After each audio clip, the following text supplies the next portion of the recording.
Good morning. Welcome to JK ICC. My name is Pooja and I'm here to teach you daily current affairs. So without getting a further ado, let's get started with the first news of the day is पंडित भीमसेन जोशी. तो guys ये news में क्यों है? क्योंकि ये जो है इनकी बर्थ सेंचुरी बनाई जा रही है ऑफ द पंडित भीमसेन जोशी. वो कब है? 4 फेब 2021 को थी. अब बात करती हूँ पंडित भीमसेन गुरुराज जोशी है कौन है? ये इंडियन वोकलिस्ट हैं. कहाँ से? कर्नाटका से. कहाँ? In the Hindustani classical tradition में. He is known for the ख्याल form of singing as well as for his popular rendition of devotional music. तो गाइज आपको एक JKSSB के सिलेबस में आपको टॉपिक है इंडियन कल्चर. तो इंडियन कल्चर में एक इम्पॉर्टेंट टॉपिक आता है रिलेटेड टू म्यूजिक. तो उसमें जो है आपको म्यूजिक पर्सनालिटीज में आपसे क्वेश्चन पूछा जा सकता है. Pandit Bhimsen Joshi is related to what, और ये कहाँ से है? ये इंडियन वोकलिस्ट है, ये कर्नाटका से है और इनको भारत रत्न भी मिला है. तो गाइस भारत रत्न क्या है? ये सबसे बड़ा हाईएस्ट अवार्ड है हमारे इंडिया में. And he is known for the ख्याल फॉर्म ऑफ सिंगिंग. कौन से फॉर्म ऑफ सिंगिंग से ये एसोसिएटेड है? ख्याल फॉर्म से. तो आपसे पूछा जा सकता है कि ये जो है इनकी बर्थ एनिवर्सरी कब है? 4 फरवरी को. तो ये he was associated with the Hindustani classical tradition.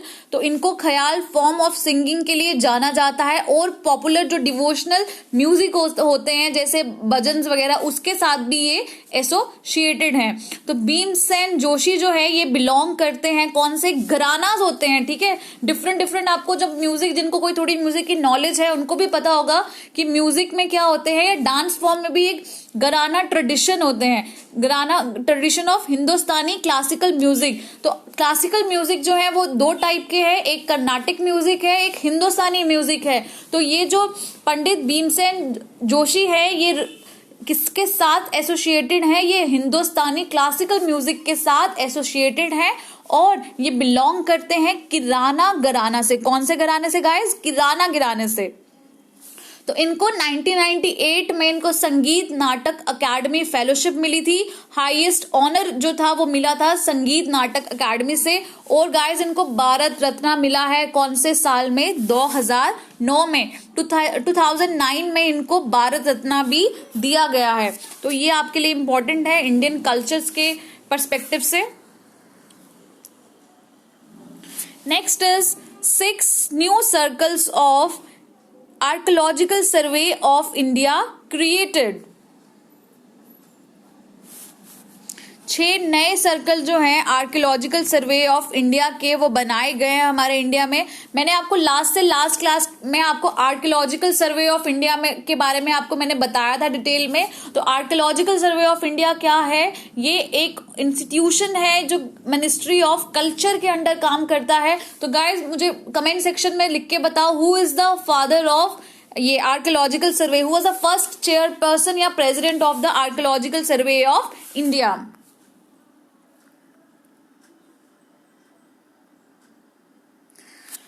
ठीक है, तो ये एक अटैच ऑफिस है ministry of culture government of India का. इन्होंने 6 न्यू सर्कल्स जो हैं वो बनाए हैं. जो एग्जिस्टिंग जो कुछ सर्कल्स थे उनको बाइफरगेट किया है. और वो कौन कौन से सर्कल हैं?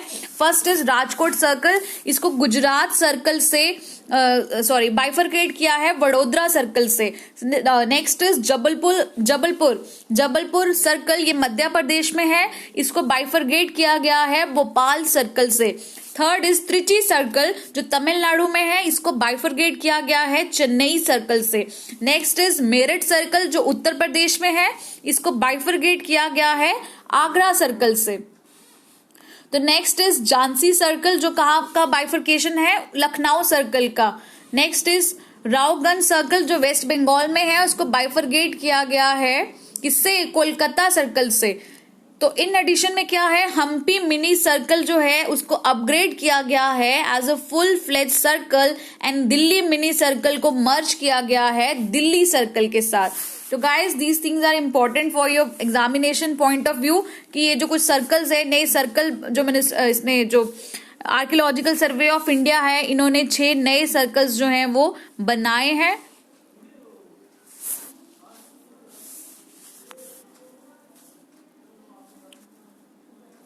नेक्स्ट न्यूज इज पर ड्रॉप मोर क्रॉप। तो ये जो है ये गाइस ये न्यूज में है, तो मैं आपको बताती हूँ, एक प्रधानमंत्री कृषि सिंचाई योजना है, तो उसके अंडर एक कंपोनेंट है जिसका नाम है पर ड्रॉप मोर क्रॉप। तो ये न्यूज में क्यों था, क्योंकि जो department of agriculture corporation and farm and welfare जो एक डिपार्टमेंट है जो किसके अंडर है, मिनिस्ट्री ऑफ एग्रीकल्चर के, तो उन्होंने इसको इम्प्लीमेंट किया है। ये एक सेंट्रली स्पॉन्सर्ड स्कीम है। तो आपको पता है 2 टाइप की स्कीम्स होती हैं, कौन कौन सी होती है, एक सेंटर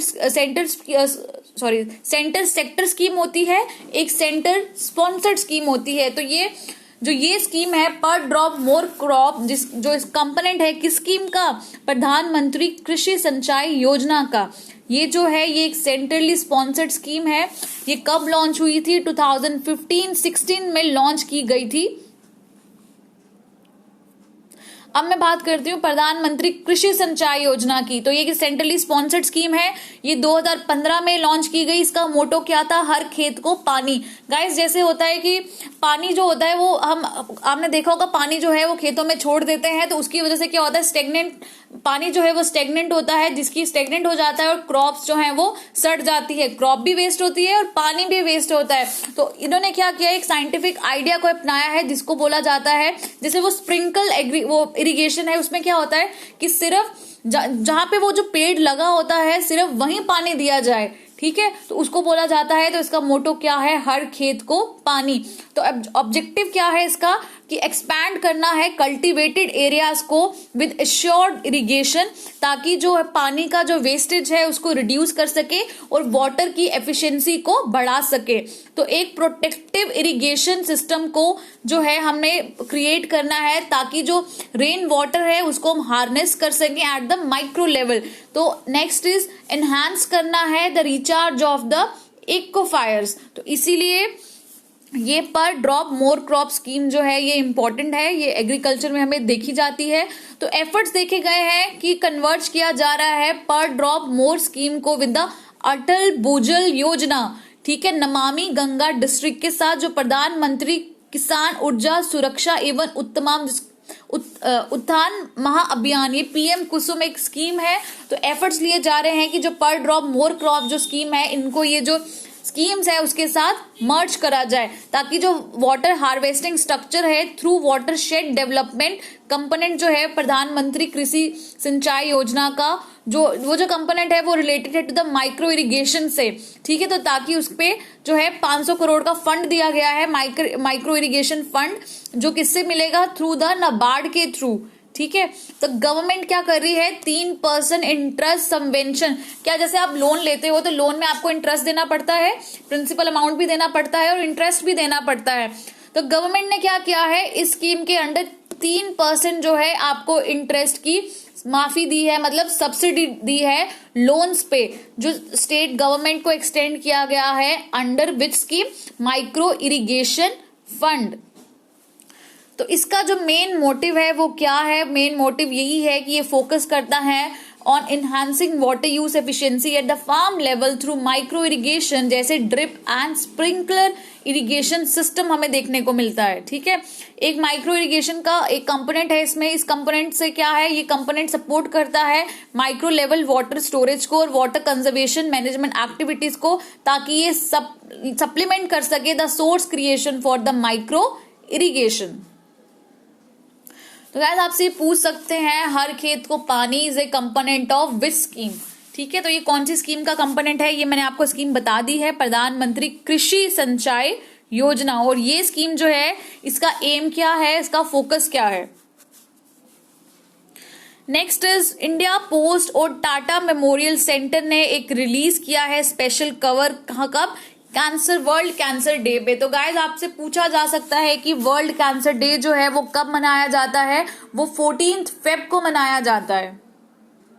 तो वर्ल्ड कैंसर डे के ऑब्जेक्टिव क्या है, मिलियंस ऑफ जो प्रिवेंटेबल डेथ है उनको, जैसे आपको पता ही होगा कि जो कैंसर है कैंसर के डिफरेंट स्टेजेस होती है। तो हमारे इंडिया में क्या है, कुछ लोगों को जो है कैंसर का पता चलता है जब वो लास्ट स्टेज या 4th 5th स्टेज में होते हैं, तो तब जो है उनका जो इलाज है वो बहुत ही मुश्किल हो जाता है और उनकी डेथ हो जाती है।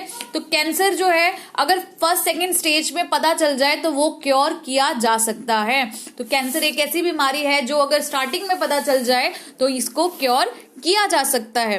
तो इसका ऑब्जेक्टिव, वर्ल्ड कैंसर डे का ऑब्जेक्टिव क्या था कि to save millions of preventable deaths each year through raising awareness and by pressing governments to take action against the cancer.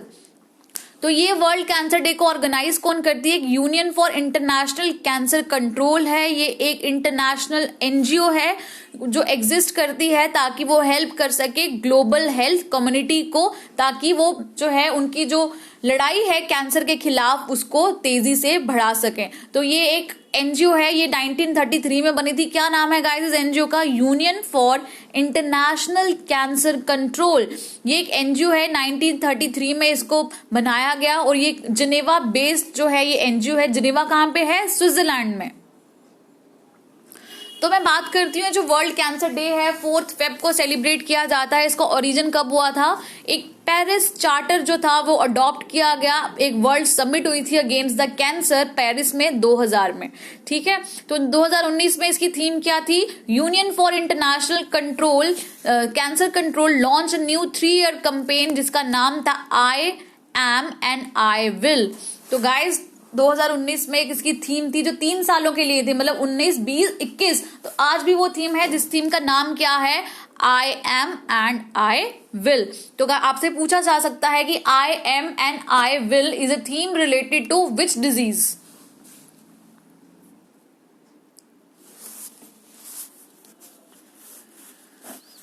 Metro neo. तो हमने बजट जो सेशन है उसको डिटेल में पढ़ा था। जिन स्टूडेंट्स ने बजट जो मेरा सेशन था जो मैंने एक्सप्लेन किया था, कुछ टेक अवेज ऑफ बजट, जिन्होंने वो नहीं देखा है तो प्लीज आप जो है 2nd फेब की या 3rd फेब की जो वीडियो है वो आप जाके जो है वो देखें। तो बजट सेशन में एक मेट्रो नियो एक प्रोजेक्ट लॉन्च किया गया था, उस बजट में मेंशन था। तो मेट्रो नियो क्या है? ये आपको बस दिख रही है, जैसे हमारे इंडिया में एक बस होती है उसकी कैपेसिटी 50-60 होगी।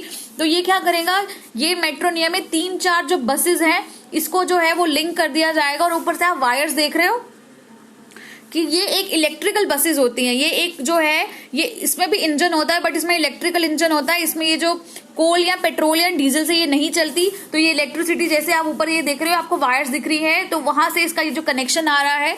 तो ये जो मेट्रो नियो है ये ऐसे जो है आपको पिक्चर में देखने को मिल रही है। ठीक है, ये इनोवेशन सिस्टम है of mass transport. By making a sizable budgetary allocation for the Metro Neo in the Union budget, the way has been paved for the innovative system of mass transport, which could soon to be replicated across the country. तो ये adopt किया गया है first time कहाँ पे? महाराष्ट्र के Nashik district में। तो एक मेट्रो नियो क्या है? कंफर्टेबल, एक रैपिड, एक energy efficient and less noisy transport medium है। तो सेंट्रल गवर्नमेंट ने अभी अर्ज किया है बाकी स्टेट गवर्नमेंट को भी कि इसको कंसीडर करो इस टेक्नोलॉजी को, और ताकि इस टेक्नोलॉजी को यूज कर सके हम Tier 2 एंड Tier 3 सिटीज में। ठीक है, तो बजट में इसके बारे में मेंशन्ड है, इसकी एलोकेशन हुई है। तो पहला टाइम जो है कहाँ पे अडॉप्ट किया जाएगा इसको? महाराष्ट्र के नासिक डिस्ट्रिक्ट में। मेट्रो नियो सर्विसेज में क्या होता है? इलेक्ट्रिक बस कोचेज होती हैं जिसकी जो लेंथ होती है वो 18 से 25 मीटर तक होती है। तो जिसमें 200 से 300 लोगों की कैपेसिटी होती है। इस बसेस में रबर टायर्स होते हैं और ये पावर कहाँ से लेते हैं? जो ओवरहेड आपको मैंने इलेक्ट्रिक वायर्स दिखाई थी, ठीक है, वहां से ये जो पावर लेते हैं, जैसे सिमिलर होती है टू ट्रेन, जैसे मेट्रो ट्रेन होती है उसके जैसे ही होती है, सिमिलर टू मेट्रो ट्रेन और ट्राम्स। बसेस जो होंगी वो एयर कंडीशनड होंगी, इसमें ऑटोमेटिक डोर क्लोजिंग, जैसे अगर किसी ने मेट्रो में ट्रैवल किया है तो वो बिल्कुल वैसी होगी। ठीक है, ऑटोमेटिक डोर क्लोजिंग सिस्टम होगा, लेवल बोर्डिंग होगी, कंफर्टेबल सीट्स होंगी, पैसेंजर अनाउंसमेंट सिस्टम भी होगा जैसे मेट्रो रेल्स में आपको देखने को मिलता है, एंड एन इंफॉर्मेशन सिस्टम भी होगा जिसमें इलेक्ट्रॉनिक डिस्प्ले होगा कि ये वाला जो है एरिया अभी आ चुका है, ये वाला सेक्टर आ गया है। ठीक है, the station will be similar to the other metro rail station. जो इसके स्टेशन बनेंगे जैसे मेट्रो रेल के स्टेशन, आप अगर दिल्ली गए हैं तो आपको मेट्रोपॉलिटन सिटीज में अगर आप गए हैं तो आपने देखे होंगे एरो इंडिया 2021, तो ये एरो से ही पता चल रहा है ये क्या होगा। ये एक इनॉग्रल सेरेमनी है एक एरो इंडिया की। ये कहाँ पे होती है? एयरफोर्स स्टेशन में होती है। कहाँ पे? बैंगलोर में, येलांका में होती है, जो कहाँ पे February 3 से 5 तक होती है। ये एशिया की largest aerospace and defence exhibition है। ठीक है, तो एरोस्पेस से आपको याद रखना है ये क्या है, एक एशिया की सबसे बड़ी एरोस्पेस और डिफेंस एग्जीबिशन है। ये 2 साल में एक बार होती है ये। और क्या क्या काम है इस एग्जीबिशन का? ये aviation is related to aeroplanes. ठीक है, एविएशन एग्जीबिशन जो होती है ये बेंगलोर में होती है। और बेंगलोर में एक जो है इंडिया एयरफोर्स जो स्टेशन है जिसका नाम है येलांका। ठीक है, तो ये ऑर्गेनाइज कौन करता है? इसको ऑर्गेनाइज किया जाता है by the defence exhibition organisation, जो मिनिस्ट्री ऑफ डिफेंस के अंडर आती है। तो पहला शो कब लॉन्च हुआ था? 1996 में। अभी जो 2021 में हमें देखा गया है ये 13th एडिशन देखा गया है। ठीक है, तो इस साल क्या इसको हाइब्रिड मोड में इसको जो ऑर्गेनाइज किया गया with the concurrent virtual exhibition to encourage maximum participation.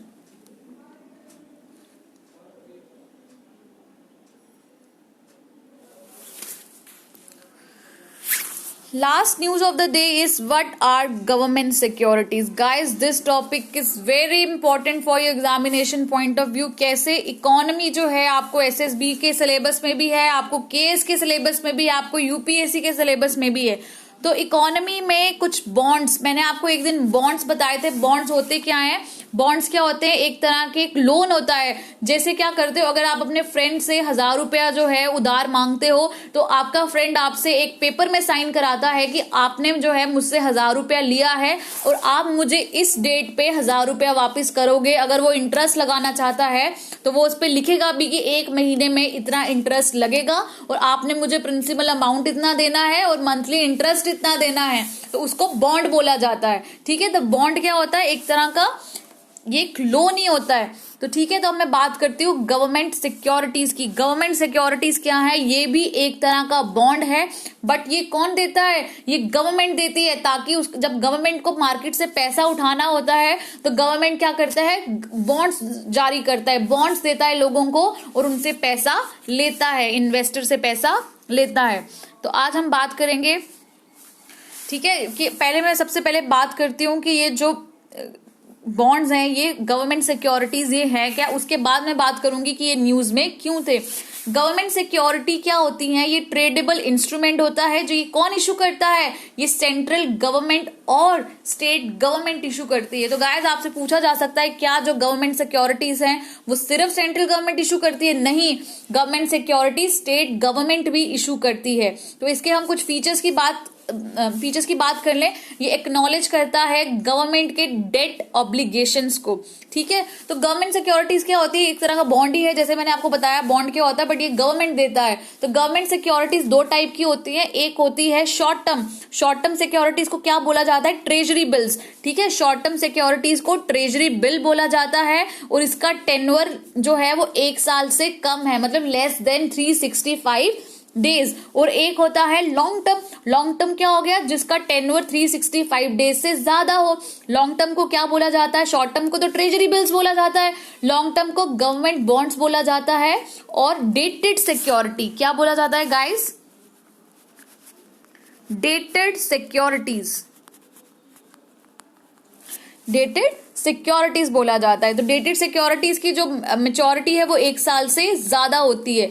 तो जो सेंट्रल, ये ध्यान से सुनना, सेंट्रल गवर्नमेंट इशू करता है किसको? दोनों को, ट्रेजरी बिल्स को भी और डेटेड सिक्योरिटीज को भी। बट स्टेट गवर्नमेंट सिर्फ बॉन्ड्स को इशू करता है। कौन से बॉन्ड्स को? डेटेड सिक्योरिटीज को।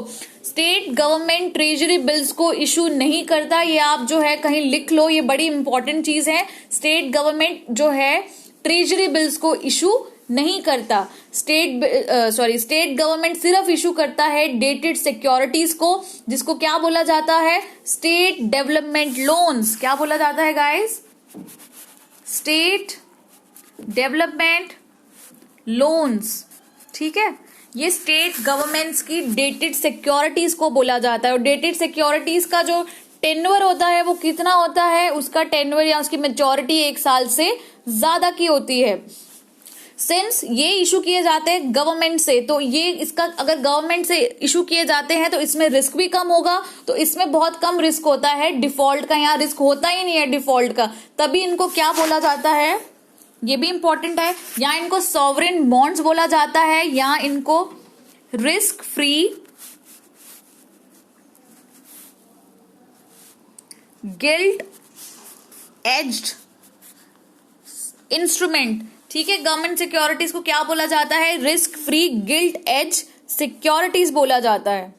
ठीक है, तो अब हम बात करते हैं कि ये न्यूज में क्यों थी, क्योंकि रिजर्व बैंक ऑफ इंडिया ने क्या किया है, जो स्मॉल इन्वेस्टर्स होते हैं जैसे रिटेल इन्वेस्टर्स हो गए, उनको क्या अब उनको डायरेक्ट एक्सेस दे दिया है गवर्नमेंट सिक्योरिटीज का। ठीक है, पहले जो रिटेल इन्वेस्टर्स थे वो डायरेक्टली ओपन नहीं कर सकते थे गिल्ट अकाउंट आरबीआई के साथ, और गवर्नमेंट सिक्योरिटीज में वो ट्रेड नहीं कर सकते थे, बट अब जो स्मॉल इन्वेस्टर्स हैं, जो रिटेल इन्वेस्टर्स हैं, वो क्या कर सकते हैं, गवर्नमेंट सिक्योरिटीज में ट्रेड कर सकते हैं। क्योंकि बोला गया है कि जो गवर्नमेंट सिक्योरिटी है ये मोस्टली डोमिनेट की गई है बाय द इंस्टीट्यूशनल इन्वेस्टर, जैसे बैंक्स हो गए, म्यूचुअल फंड्स होंगे, इंश्योरेंस कंपनी हो गई। ठीक है, गवर्नमेंट सिक्योरिटी ज्यादा से ज्यादा इन लोगों ने डोमिनेट करके रखी है। तो ये जो एंटिटीज होती है ये ट्रेड होती है ऑल मतलब अप्रोक्सीमेटली 5 करोड़ से ज्यादा की। सो जो है सेकेंडरी मार्केट या स्मॉल इन्वेस्टर्स के लिए तो पैसा बचता ही नहीं है, तो इसीलिए गवर्नमेंट ने उनको ईजी बनाने के लिए कि वो जो है इन्वेस्टमेंट की ओर आए और पैसा गवर्नमेंट को दें, इसलिए स्मॉल इन्वेस्टर्स को भी अब जो रिटेल इन्वेस्टर्स हैं वो उनको एलो कर दिया है। ठीक है, करंटली जो गवर्नमेंट जो डायरेक्ट जो गवर्नमेंट की जो सिक्योरिटीज होती हैं वो इतनी पॉपुलर नहीं है अमंग द रिटेल इन्वेस्टर्स। तो अब मैं फॉरेन पोर्टफोलियो इन्वेस्टर्स की बात करूं, वो जो हैं वो अलाउड हैं गवर्नमेंट सिक्योरिटीज में, बट उसमें कुछ लिमिट्स लगाई गई हैं by the government. From the time to time वो लिमिट चेंज की जाती है। तो गवर्नमेंट सिक्योरिटीज के प्राइस जो है वो फ्लक्चुएट करते हैं सेकेंडरी मार्केट्स में। आपको पता है 2 टाइप की मार्केट होती है, प्राइमरी मार्केट होती है, सेकेंडरी मार्केट होती है। तो आपको जो है ये आरबीआई ने, क्यों ये न्यूज में था, क्योंकि आरबीआई ने अलो कर दिया है स्मॉल इन्वेस्टर्स को भी कि वो अब जो है इस गवर्नमेंट सिक्योरिटीज में पार्टिसिपेट करें, ट्रेड करें और गवर्नमेंट को पैसा दें और इन्वेस्टमेंट करें। तो guys this topic is important for your examination point of view, क्योंकि जो है सिक्योरिटीज जो है, बॉन्ड्स जो है, ये आपके लिए इंपॉर्टेंट है। तो आपको पता होना चाहिए कि स्टेट गवर्नमेंट सिर्फ स्टेट डेवलपमेंट लोन्स देती हैं, वो भी क्यों होते हैं, लॉन्ग टर्म होते हैं, जिसको डेटेड सिक्योरिटीज बोला जाता है। वो short term treasury bills issue नहीं करती। ठीक है, स्टेट गवर्नमेंट ट्रेजरी बिल्स को इशू नहीं करती। So that's all for today. अगर आपको मेरी ये न्यूज जो है, आपको रोज की न्यूज अच्छी लग रही है तो प्लीज इसको ज्यादा से ज्यादा शेयर कीजिए, लाइक कीजिए, और रोज जो है करंट अफेयर्स को फॉलो करने के लिए आप इस चैनल को सब्सक्राइब भी कीजिए। That's all for today. Thank you for watching this video.